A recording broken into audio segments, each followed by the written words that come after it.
오늘은 60대 이후 행복한 노후를 위해 버려야 할 7가지 습관에 대해 이야기해 보겠습니다.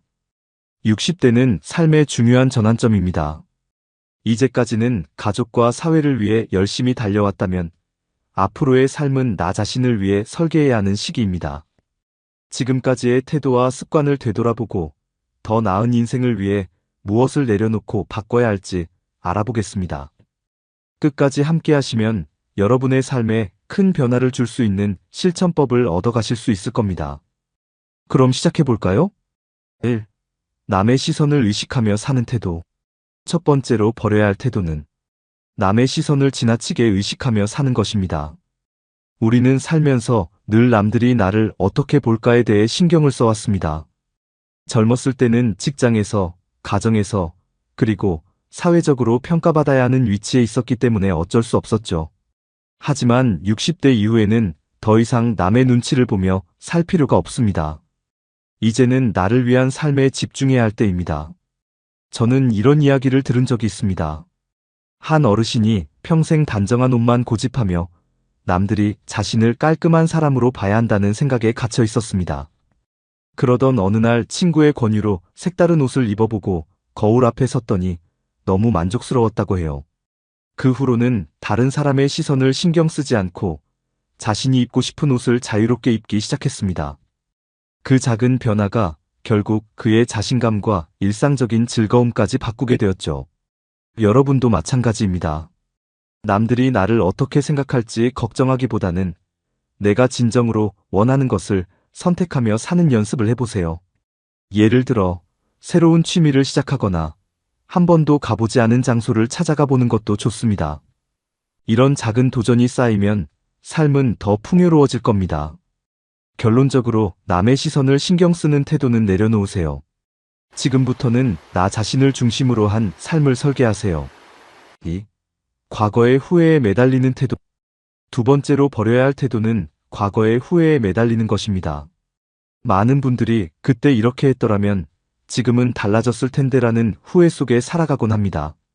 하지만 과거는 이미 지나갔고 아무리 되돌리고 싶어도 바꿀 수 없습니다. 우리가 집중해야 할 것은 현재와 미래입니다. 어떤 분은 10년 전 사업 실패를 여전히 후회하며 살았다고 합니다. 그때 더 신중했더라면, 그 계약을 따냈더라면. 하지만 시간이 지난 후 그는 친구의 조언으로 자신의 경험을 글로 써보기 시작했습니다. 그는 실패에서 배운 교훈을 글로 정리하며 자신의 이야기를 강연 소재로 삼았고 다른 사람들에게도 큰 용기를 줄 수 있었습니다. 이 경험은 그를 완전히 새롭게 바꿔놓았죠. 여러분도 후회에만 머물러 있지 말고 그 속에서 배운 점을 찾아보세요. 후회했던 일들을 적어보고 그 경험이 나를 어떻게 성장시켰는지 정리하는 것도 큰 도움이 됩니다. 그리고 하루하루 감사한 일들을 떠올리며 현재를 살아가는 연습을 해보세요. 결국 후회는 우리의 삶을 제한하는 감정일 뿐입니다. 이제는 후회를 내려놓고 현재와 미래에 집중하세요. 3. 돈을 지나치게 아끼는 태도. 세 번째로 버려야 할 태도는 돈을 지나치게 아끼는 것입니다. 우리는 젊은 시절 자녀의 학비와 집장만, 노후 자금을 위해 끊임없이 돈을 모았습니다. 하지만 60대 이후에도 돈을 모으기만 한다면 정작 그 돈을 활용할 기회를 놓치게 될 수 있습니다. 70세의 한 어르신이 있었습니다. 그분은 은퇴 후에도 돈을 아껴야 한다는 생각에 여행이나 외식을 미뤘습니다. 그러다 건강이 악화되면서 더 이상 여행을 갈 수도 없게 되었죠. 그제야 후회했습니다. 내가 이렇게 아낀 돈을 어디에 쓸 수 있겠어? 너무 늦었어. 돈은 통장에 쌓아두기 위해 있는 것이 아닙니다. 돈은 나를 위해, 그리고 소중한 사람들과 행복한 시간을 보내기 위해 쓰라고 있는 것입니다. 매달 일정 금액을 행복 자금으로 설정해 보세요. 이 돈은 오직 여러분 자신을 위해 사용하는 겁니다. 좋아하는 음식을 먹거나, 가벼운 여행을 떠나거나, 새로운 취미를 시작하는 데 사용하세요. 돈은 물건을 사는 데보다 추억을 만드는 데 쓸 때 더 큰 가치를 발휘합니다. 60대 이후의 삶에서는 모으기만 하던 태도를 바꾸고 적극적으로 소비하며 행복을 만들어 보세요. 4. 건강에 지나치게 집착하는 태도. 네 번째로 버려야 할 태도는 건강에 지나치게 집착하는 것입니다. 건강은 물론 중요합니다. 하지만 모든 검진 결과나 수치에 집착하거나 작은 병에도 과도하게 약에 의존하는 것은 스트레스를 유발할 수 있습니다. 저는 한 어르신이 건강검진에서 고혈압 진단을 받고 매일 약을 복용하기 시작했다는 이야기를 들었습니다. 하지만 약물 부작용으로 오히려 어지럼증과 피로를 더 느끼셨다고 해요. 결국 생활 습관을 개선하는 방향으로 전환한 후 컨디션이 크게 나아졌습니다.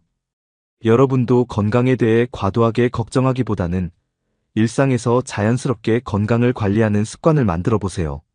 매일 아침 10분 스트레칭이나 가벼운 산책 같은 소소한 실천이 큰 변화를 가져올 수 있습니다. 또한 마음의 건강도 중요합니다. 명상이나 호흡 운동을 통해 정신적 스트레스를 줄여보세요. 건강은 삶의 질을 높이기 위한 수단입니다. 지나치게 집착하지 말고 자연스럽게 관리하며 삶의 다른 부분도 즐겨보세요. 5. 자녀에게 모든 것을 희생하려는 태도. 다섯 번째로 버려야 할 태도는 자녀에게 모든 것을 희생하려는 태도입니다. 부모로서 자녀를 위해 헌신하는 마음은 당연합니다. 하지만 과도한 희생은 부모와 자녀 모두를 불행하게 만들 수 있습니다. 한 어머니가 자녀의 결혼 자금을 마련하기 위해 은퇴 후에도 계속 일했다는 이야기가 있습니다. 그 어머니는 건강도 잃고 결국 자녀에게 내가 너를 위해 이렇게 했는데 라는 말을 하게 되었죠. 하지만 자녀는 오히려 엄마가 더 행복했으면 좋겠어라며 눈물을 흘렸습니다. 이제는 자신을 위한 시간을 가지세요. 내가 행복해야 자녀도 더 행복할 수 있습니다. 적절한 거리감을 유지하며 부모와 자식이 각자의 삶을 잘 살아가는 것이 중요합니다. 6. 새로운 시도를 두려워하는 태도. 여섯 번째로 버려야 할 태도는 새로운 시도를 두려워하는 것입니다. 나이가 들수록 익숙한 것에 머물고 싶어집니다. 하지만 새로운 경험이 삶을 풍요롭게 만듭니다. 70세에 그림을 시작한 한 어르신은 이렇게 말했습니다. 지금이 내 인생에서 가장 즐거운 시간입니다. 그림을 통해 자신의 세계를 확장하고 몰입할 수 있는 시간을 갖게 되었죠. 여러분도 지금부터 작은 도전부터 시작해보세요. 낯설게 느껴지더라도 그 경험이 인생을 새롭게 만들어줄 겁니다. 7. 감정을 표현하지 않는 태도. 마지막으로 버려야 할 태도는 감정을 표현하지 않는 것입니다. 많은 분들이 사랑, 감사, 기쁨을 표현하지 못하고 속으로만 담아둡니다. 하지만 감정을 표현하지 않으면 관계는 점점 소원해질 수밖에 없습니다. 딸과의 관계가 소원했던 한 어머니는 딸에게 이렇게 말했습니다. 그동안 너를 정말 사랑했지만 표현하지 못했어. 미안하고 사랑해. 이 말 한마디가 딸과의 관계를 회복하는 계기가 되었죠. 여러분도 지금부터라도 사랑과 감사를 표현해보세요. 감정을 솔직히 드러내는 작은 행동이 관계를 크게 변화시킬 수 있습니다. 지금까지 말씀드린 7가지는 60대 이후 행복한 노후를 위해 꼭 버려야 할 태도들입니다. 이제 남은 인생은 여러분 자신을 위해 설계하세요. 여러분의 행복한 노후를 응원합니다. 감사합니다.